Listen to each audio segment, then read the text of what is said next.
Flooding across states in Nigeria has left about 15 persons dead, homes damaged, properties washed away, businesses destroyed, and more people now homeless and in need of aid.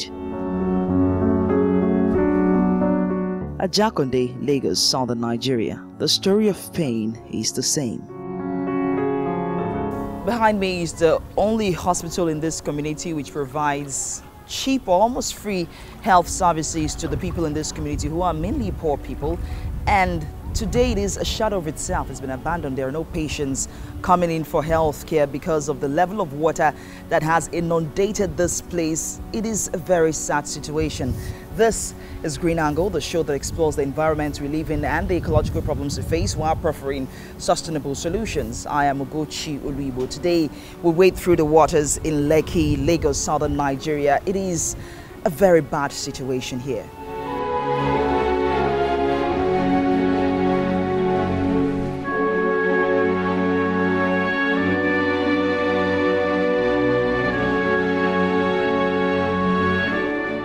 The non-for-profit health care center is experiencing its second flood since it was established in this community, and the manager here says it is struggling to keep its own heartbeat while supporting patients. Everything is flooded. From Friday, Saturday, the water was like here on the road. Everything inside the ground floor was flooded. So we had to, thank God we raised all the equipment, but there was the ultrasound, the X-ray, all the laboratory equipment. We have people there that are living there because their houses are highly flooded and they read the thing, but everywhere is flooded. Few people are coming, but we had to send them back because we cannot work, because we cannot on the gen, because the sockets are under the water. We cannot work like this. So the few one are coming, we are sending them back and we are postponing the appointments. We don't have another place. We don't have another place. That is the place where we are, I don't know. And we have built, the hospital is big, it's not that you move like this and you go somewhere else. We are sad, but in the same time I'm grateful for our people that are there and they have helped, they have raised all the things, they are caring for the hospital. So I'm very grateful. This is the registration, the cash point. So you can imagine on Saturday, all the units, the consultation rooms, the first consultation, inside all the units. So the water has receded right now? Yeah, it has. Of course, yeah, you're just seeing a little bit of it. Oh, no, this level. You got to this level. We can see the mark.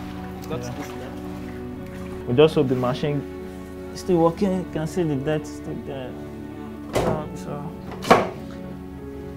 So maybe when everything is, when it's dried up, and we'll see how it goes. My unit where I work mainly is at the back over there. It's called the chest clinic.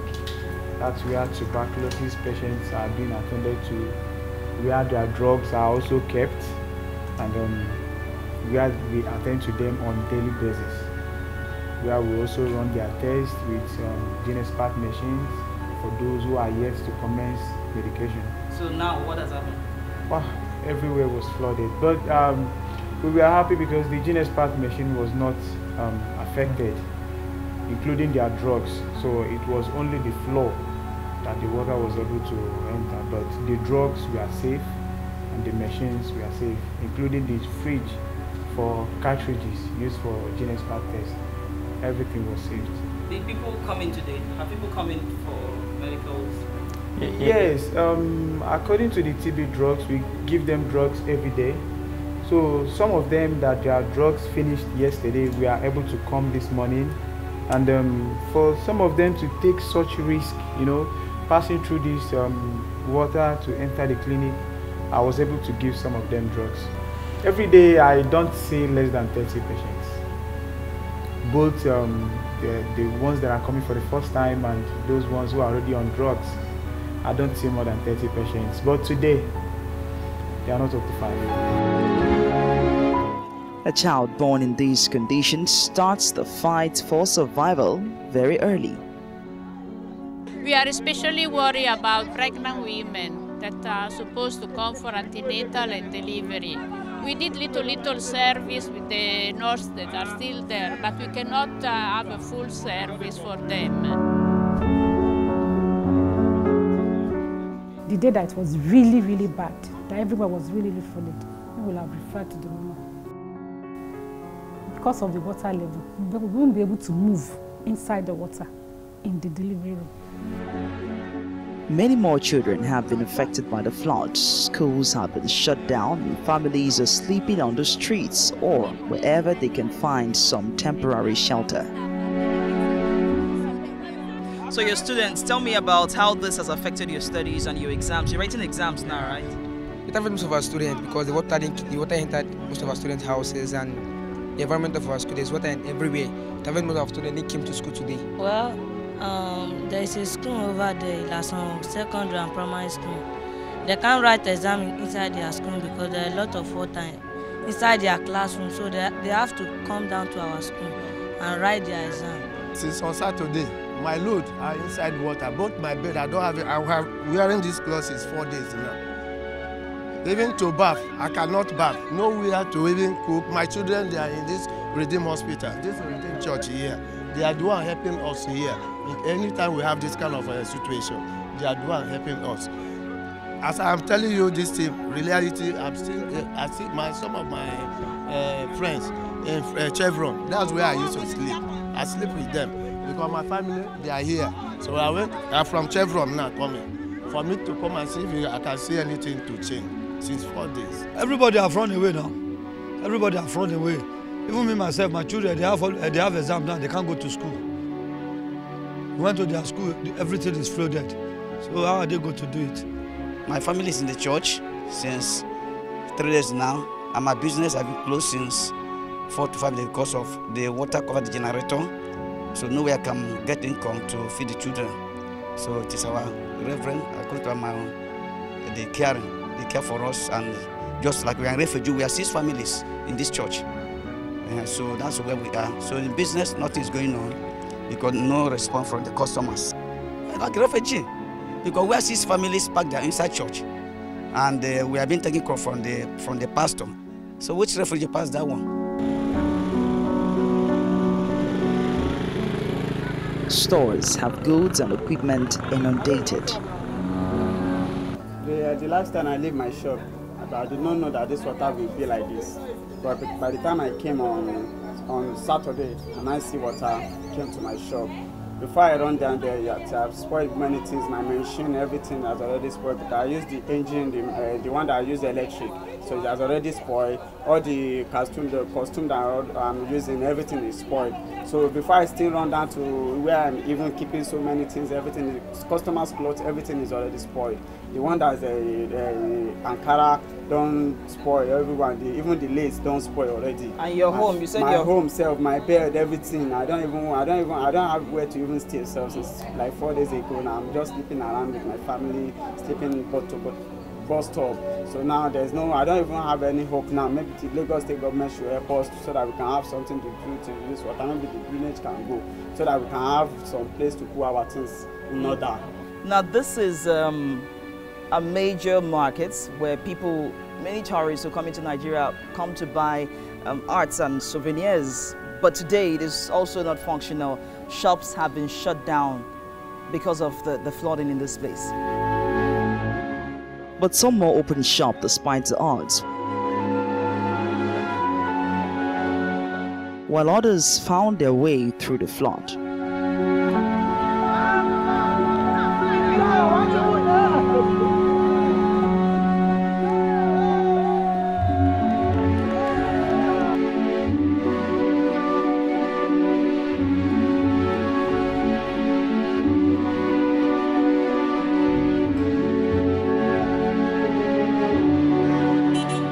There is a long blame list railed out here by the affected people.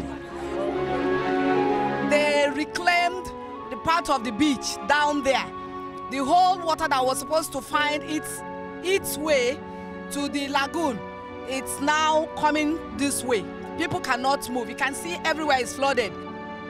I am afraid. In fact, a child fell into this flood yesterday when they were trying to move out of their premises. And by the grace of God, the child was rescued from the flood. It's a terrible situation. Nothing, in fact, the drainage has to be, they have to open this drainage to Boguchu up to the lagoon. That's the only way we can have a respite here. The drainage, the one that leak, because most of all this community, we have in Lason, Rokawe, we have Mayegun, we have Gbara.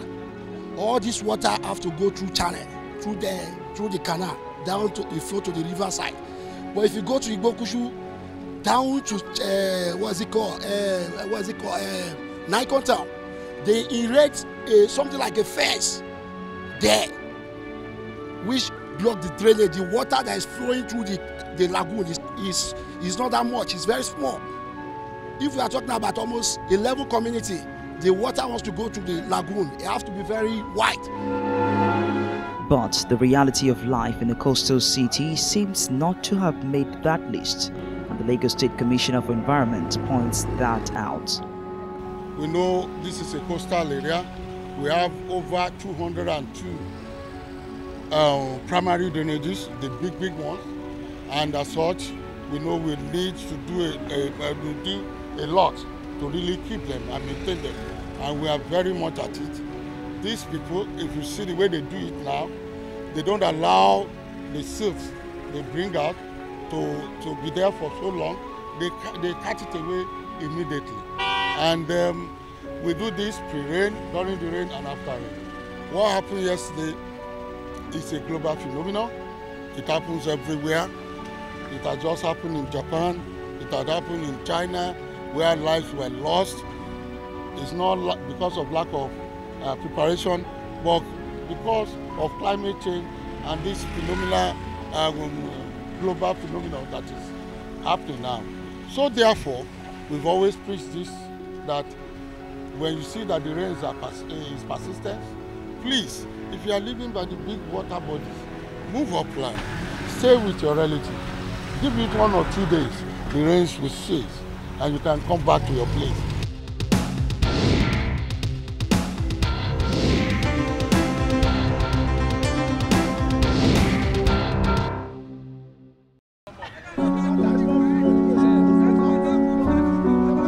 Lagos Island experiences worst flooding ever, and social media was abuzz with photos and videos of flooded streets and homes. Even sea creatures made it to the streets. Close that gate. Slow down. Don't go too fast.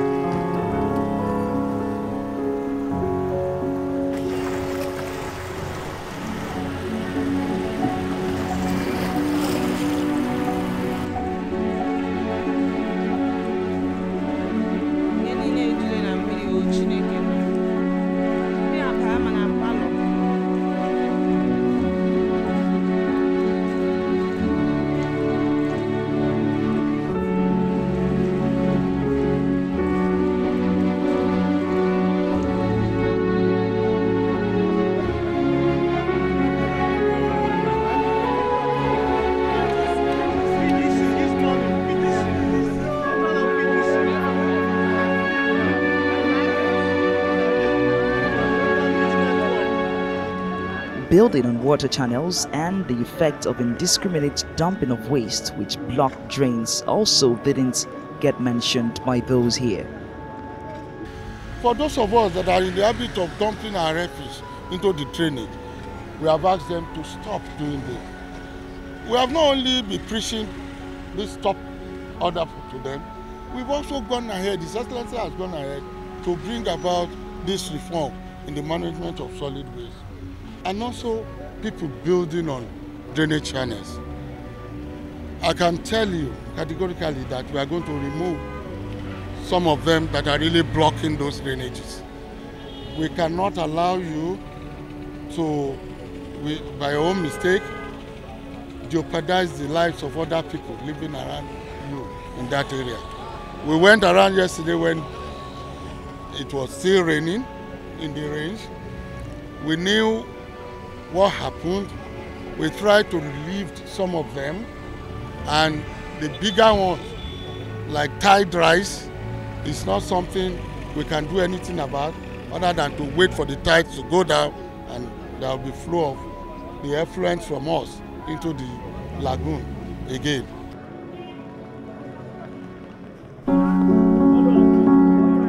Blocked drains are caused by poor waste management in Nigeria and the culture of waste generation, which is fueled by the production and importation of single-use or disposable items like plastic bags, bottles, cups, plates, and so many more. Throwing a dustbin inside a canal is an aberration. Even me myself, if the CDA, that's why we have the CDA. If the CDA is effective, they can nab. If they nab anybody, they find him. They can sentence him. It's a big crime. I don't believe in it. Even I go against it. If you are a normal human being, you will not drink a can, the liquid inside the can, and throw it inside the drainage, or throw it on the road. You have to block the drainage, contribute to it. Hotel owner Obiora Toanya shared photos of his flooded hotel apartment and his thoughts on how the constant flooding of these axes may affect real estate business.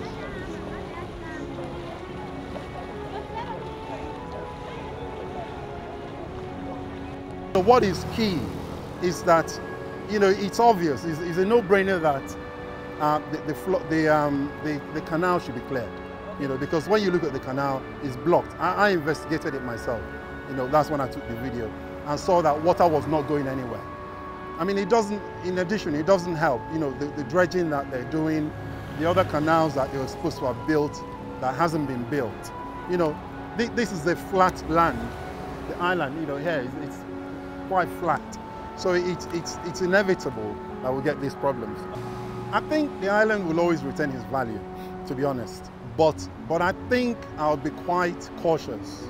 You know, I think I would kind of, whereas I could have said, okay, it's all about location, location, location. You know, an island is really mostly where it's at. But now I think it's made me think twice, that it might be better to buy some properties in Ikeja or other places that are safer in terms of flooding. You know, so because if we do nothing about this, it's going to get worse. And who knows how bad it's going to get, because I mean look at where we are in terms of the rainy season. We haven't really reached the real core of the rainy season, and this has happened. So if nothing is done, inevitably lives will be lost. You saw them killing a crocodile, you know, in this flood, and all sorts of incidents that are undesirable and dangerous to health and life. So so at the end of the day, I think something has to be done. As the water recedes at a very slow pace and sources of drinking water stays contaminated, the victims are exposed to a possible outbreak of diseases and exposure to pollutants usually present in moist spaces. The most common will be skin infection because this water is not clean. It will be worse and worse. So along the line, it will affect our skin. Contaminated water can bring a lot of infection, either viral and bacterial. You know, even cholera, even some typhoid, so many infections. But I hope our people can still get pure water. People that cannot leave this place will be affected by the moist, even by a lot of infection, especially skin infection affecting people working in this water. Also, people cannot eat, cannot have safe water. So I really worry of the even contagious infection that can spread in this area, because the water will be more and more dirty, affect more and more people. So the situation is really an emergency for the health of this area.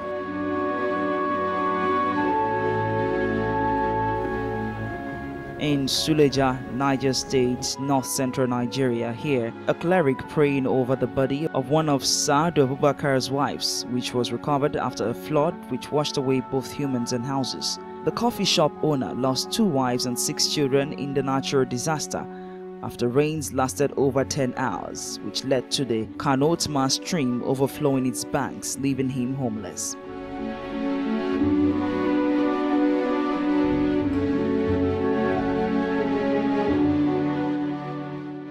I'm not thinking of anything now other than my dead kids and wives.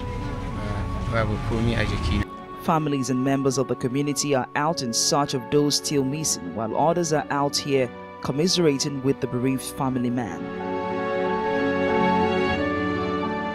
Road and water infrastructure were not spared, as these utilities have also been cut off here. The main town will not have water supply and its envelope, like Rapin Sanyi, Suleja town, Kwamba, Hassan Dalatu, all those areas are cut off now.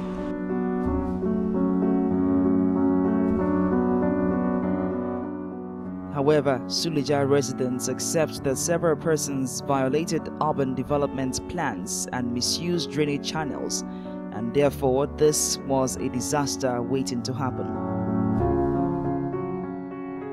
It was heavy downpour, heavy. By the time we woke up in the morning, the havoc was much. Some years ago, when we had this kind of issue, the drainage were rearranged. But I think over the years, the population has increased. People have actually built near the river sites. Water must move. Like in my own community, we try to educate the people. Know what you dropped on the drainage.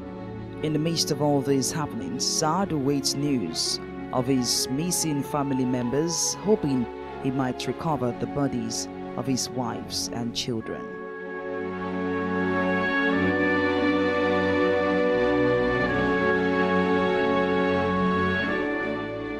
And the Nigerian government has commiserated with all Nigerians on the damage caused by the recent floods across the country, especially in Niger and Lagos states.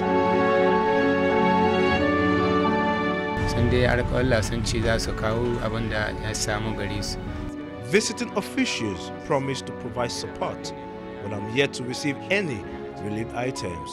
I need urgent support as I am now homeless despite losing 8 family members and property. The acting president, Yemi Osinbajo, has directed the Minister of Finance, Kemi Adeosun, to immediately release 1.6 billion naira ecological funds for the 16 states ravaged by floods across the country.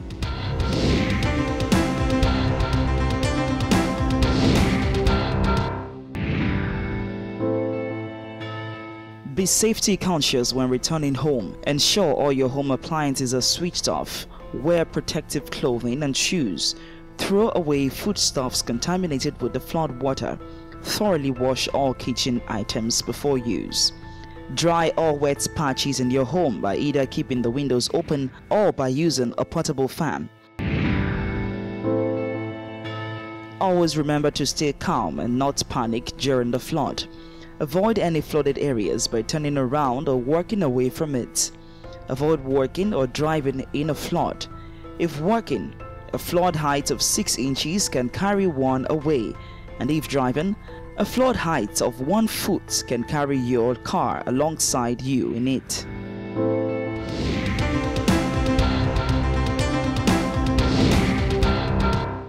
What you see is just the result of a few hours of rainfall here, and it brought everything to a standstill. The people here do not know how long it might take for them to get their lives back again, but all they can do is hope.